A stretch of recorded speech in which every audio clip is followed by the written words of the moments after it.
Hoy vamos a meternos de lleno en uno de los periodos más fascinantes y a la vez más caóticos de la historia panameña. Es una etapa que a menudo se pasa por alto. Entre 1855 y 1885, Panamá se lanzó un experimento de autogobierno muy ambicioso. Fue una época que lo cambió absolutamente todo. Un fracaso, sí, un fracaso monumental que, fíjate qué ironía, acabó preparando el terreno para la independencia. Pero, a ver, ¿cómo es posible que un sueño de autonomía se convirtiera en una pesadilla de 30 años? Y todo empieza con esta idea, con esta visión casi profética de Justo Arosemena. Él se dio cuenta de que, mucho antes de que existiera el canal, la geografía de Panamá ya le daba un destino único. Vamos, que para cualquiera que mirase un mapa, el Istmo no parecía una provincia más, sino que tenía toda la pinta de ser una nación en sí misma. Y esta idea fue la semilla de todo lo que vino después. Entonces, ¿quién era esta persona, Justo Arosemena? Pues mira, no era un simple soñador, para nada. Era un intelectual, un patriota que vio con una claridad increíble los problemas que estaban ahogando a Panamá. Y su diagnóstico apuntaba directamente a un único culpable, una capital lejana y totalmente indiferente, Bogotá. Es que, a ver, gobernar Panamá desde Bogotá era en la práctica imposible. Pensemos en esto un momento. Los representantes panameños se pasaban 6 meses del año solo en el viaje de ida y vuelta. 6 meses. El trayecto era tan sumamente peligroso que 5 de ellos murieron por el camino. Y mientras tanto, en la capital, se legislaba de espaldas a la realidad del istmo, y las peticiones urgentes, como una reforma financiera clave, se ignoraron durante más de 15 años. O sea, la indiferencia y la distancia estaban literalmente matando a Panamá. Pero el argumento de Arosemena iba mucho más allá de los problemas prácticos. Él estaba convencido de que Panamá tenía una vocación histórica y geográfica única en el mundo. No era una provincia cualquiera, no. Era el nexo, la bisagra, que unía 2 continentes y 2 océanos. Su destino no podía ser el de un simple apéndice de Colombia. Tenía que ser una entidad con una misión global propia. Y con esta idea tan potente, impulsó su propuesta, que era, para la época, radical. Y así, de esta visión y de esa necesidad tan urgente, nació una solución que parecía audaz y, sobre todo, estaba llena de esperanza: el Estado Federal de Panamá.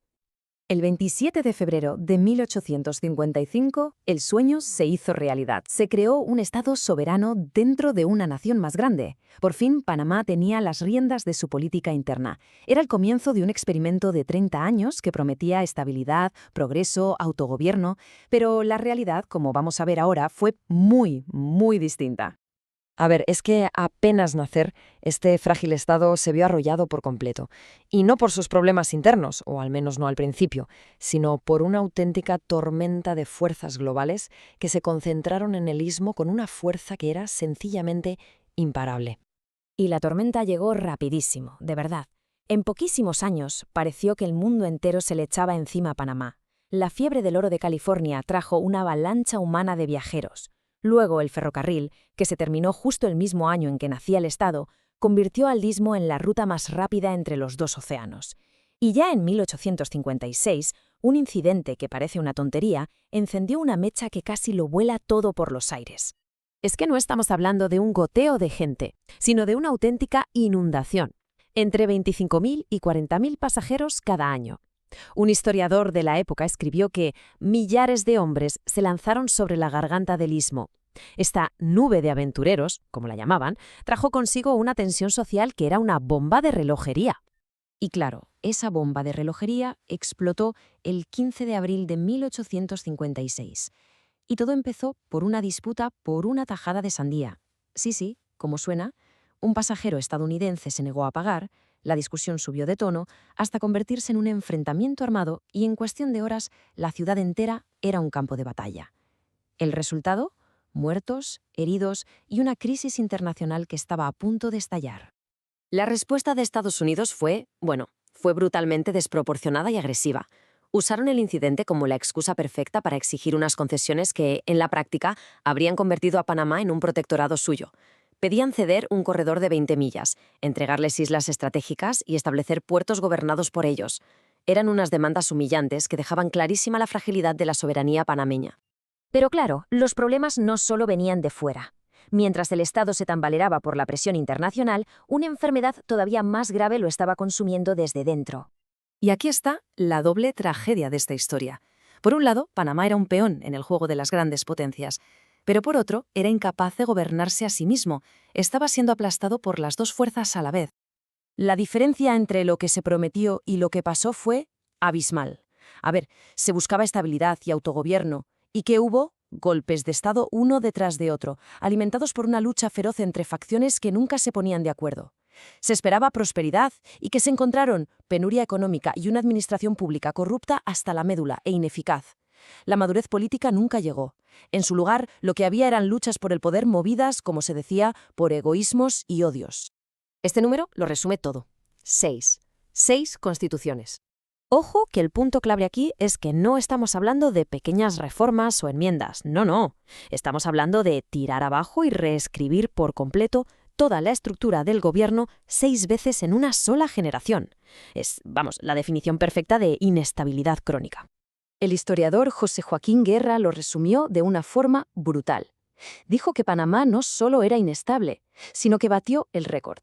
Se convirtió en el ejemplo perfecto del caos político. Una tierra gobernada por una sucesión de tiranuelos, de pequeños tiranos, que salían de revueltas constantes. Después de 3 décadas de agitación externa y de colapso interno, el experimento, que había empezado con tantísima esperanza, se acercaba a su final, un final que ya parecía inevitable. El veredicto en esa época era unánime. El sistema había fracasado estrepitosamente. La situación era tan esperpéntica que un periódico colombiano llegó a decir que la política del istmo había llegado al último grado de bizantinismo. Casi nada. Y el golpe de gracia, como no podía ser de otra manera, llegó desde Bogotá. El gobierno central, ya harto del caos, simplemente abolió el estatus federal de Panamá y lo reintegró como una provincia más, un departamento bajo su control directo. El sueño de Arrosémena había terminado de forma oficial. Y esta fue la dura lápida que le pusieron al experimento. La conclusión oficial, tanto dentro como fuera de Panamá, fue que los panameños habían demostrado ser incapaces de gobernarse a sí mismos. Un final terriblemente humillante para un proyecto que había nacido de un anhelo muy profundo de autonomía. Pero la pregunta es, ¿fue realmente solo un fracaso? O si lo miramos con un poco más de perspectiva, ¿fue algo más? Quizás fue una lección dolorosísima pero necesaria, en el largo camino de Panamá hacia su propio destino. Y esa es la gran pregunta que queda en el aire, porque este periodo caótico demostró dos cosas muy importantes. La primera, que el control desde una capital lejana era insostenible. Y la segunda, que la autonomía sin estabilidad era imposible.